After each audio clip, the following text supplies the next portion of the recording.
Throughout last year, you're the Jumbo's most efficient shooter, largely a factor of your ability to consistently get to the rim. How does your mentality and shot selection make you such an offensive weapon? I think it's just about trusting the work that I put in over the years, and just playing basketball all my life. Who's the hardest person on your team to defend? Josh Bernstein. Why? He's just too tall. Too tall? You can't just, make him shoot? He's just too big. Too big? At times. All right, so you're the oldest member of the team, having taken your COVID year. What went into that decision? Yeah, sure. I think I definitely just wanted to get 4 years out of my college experience here. Basketball has always been such a big part of my life, and to only get 3 years and have one of those years be doing school online, it would have just been a shame, to be honest. And overall, I'm just so excited that I made this decision. It's been a great year so far, and we're only getting started. Awesome. So you're the only remaining member from the 2019-20 team that won the NESCAC title. How does that feeling of responsibility kind of weigh on you, knowing that you know what it takes to get to the top of the NESCAC? Yeah, that was a great year. I think the goal every year is to come in and win an NESCAC. There's things that need to happen before then, and I know Coach will have us right. But at the end of the day, we just need to show up and show out. All right. Can you walk us through your favorite shot to take during a game? I got to go with the wide open corner three. I think that one fires up my teammates. They like to call me corner office, and so I'll embrace that. All right, Josh. So you are both the tallest player in the NESCAC this year, as well as the tallest Jumbo in the last decade. How does that height advantage help you on each end of the floor, both offense and defense? I think it plays a pretty big role. I think in the NESCAC, there's some big guys on every team. And I think especially playing these early games when there's not as big of guys, not as big of centers, I think it plays a really big role. We're able to play inside and out pretty well, especially when we're playing two bigs. I don't think a lot of teams have that kind of size. So I think on the offensive end and the defensive end, it's just really hard to scout against a team that has size at the 5, the 4, and the 3. What are your personal goals this year in terms of your play? I think the number one goal for me coming in this year is I want to be known as the best decision maker on the team. I want to, and the best decision maker I can be. I want every time I make a decision it to be the best decision possible. All right. Who's been the most influential person in your basketball journey? The most influential person, I probably have two people. I think my high school coach. I started playing basketball sophomore year of high school. I went to boarding school in Western Mass for school only and got lucked out with a basketball coach that kind of took me under his wing and taught me how to play, which is why I'm here. And I think without him, I wouldn't really be here. So shout out to Coach DeFalto. And then second, I think the senior big from last year, Chris Bortz, I think he had a huge impact on my love for the game. There's one thing to play it and there's another thing to love it. And I think Chris Bortz really helped me love basketball. So shout out to Chris in law school in Texas. Can you talk us a little bit about what went into your decision to come to Tufts? Coach Linton was honestly early compared to other schools recruiting me. I visited here 3 times before I even made my commitment, so I already felt comfortable. And the high academics that Tufts has really was a boost for me because my family has always been about academics first. So it was pretty easy for me to make the decision to come here. All right. Let's go rapid fire. 3 things you can't live without. 3 things I can't live without. Apple juice, the best beverage on earth. My phone, and my PlayStation. So, Dylan, I guess the first question I have for you is, obviously, as a freshman, it's a big adjustment coming to Tufts. So I guess just how has it been the first 6 weeks here on campus? It's been a bit of an adjustment. Hanging out with the guys has been great. Getting in the gym with them, in the weight room. Team chemistry is already building. So I love my guys. I'm excited to get on the court with them on Sunday for the first practice and then just hit the ground running and win some games.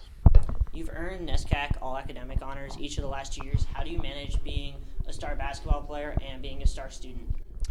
It's definitely a time balance thing, but my parents have always stressed the importance of academics, so I always put that stuff forward, and then whatever time after that is dedicated to basketball. So I got a pretty good balance going on right now.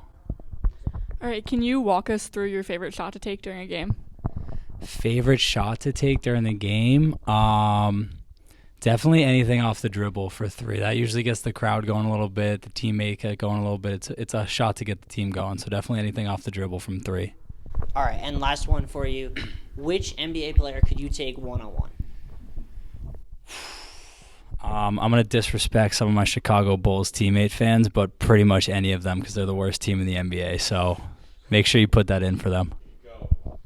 So, Sydney, there any fruits you happen to be afraid of? As a matter of fact, yes, I'm deathly scared and allergic to bananas. Don't come near me with them. Don't bring them in my presence. If I smell it, I'm a yak. And if I touch it, I have to wash my hands. So that's that. All right, so obviously you come from Arizona. Coming from Arizona to Medford, it's a bit of a big weather adjustment. So how was your first year and a half living in cold weather? I don't like it at all. The key is to just bundle up. I'm definitely more of a 105 versus a 35 guy. So just put a lot of clothes on. They laugh at me, but I've already brought out the puffer and the parka, and it hasn't even hit 40s yet. So what's going to happen when it goes below 0 like last year? Stay inside unless you have to be outside. So a lot of ordered food. A lot of time in the gym or in the dining hall or in my room. Awesome. So I guess it's been 6 weeks on campus now. How is the adjustment to living here, Ben? It's been good. It's been pretty easy. I haven't gotten homesick or anything. Everything was settled in nicely. It kind of feels like home now. I've been here. Feels like I've been here for forever. So yeah. All right. What sport would you be playing if it wasn't basketball? I think I'd have to say soccer. I played in middle school. I was like a striker. I would just run and score goals, and I just still love soccer a lot, so it'd probably be soccer. So, Jackson, you're on the e-board of the new Student Athlete Advisory Committee. Can you talk a little bit about the work that organization is doing and its mission? For sure, yeah. So our big thing is to connect the student athlete body with the athletic department administration and kind of through various charitable initiatives. So for me, I'm the committee chair for Play for Pink, which runs throughout the month of October supporting Living Beyond Breast Cancer, which is a great charity. And we've done a couple different things with that. We had made warm-ups for a bunch of different teams. We've raised over $16,000 so far across all the different teams, which is great. Hoping to get to 30,000 by the end of the month. So, that's been something that I've really loved doing, and happy to keep doing it. All right.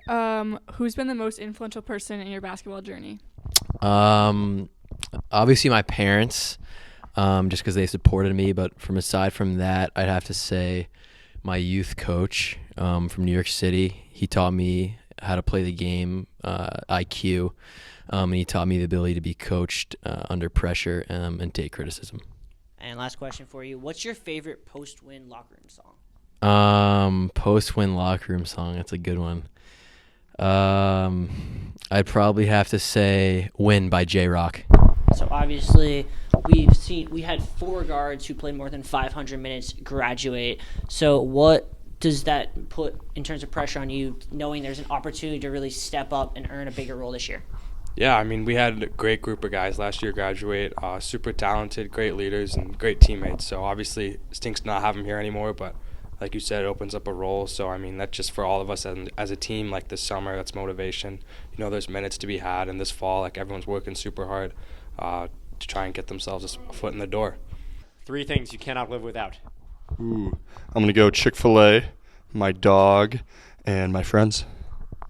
Solid top 3. In your bio on the Tufts Jumbos website, you talk about meeting the other recruits as a big part of the decision to come here.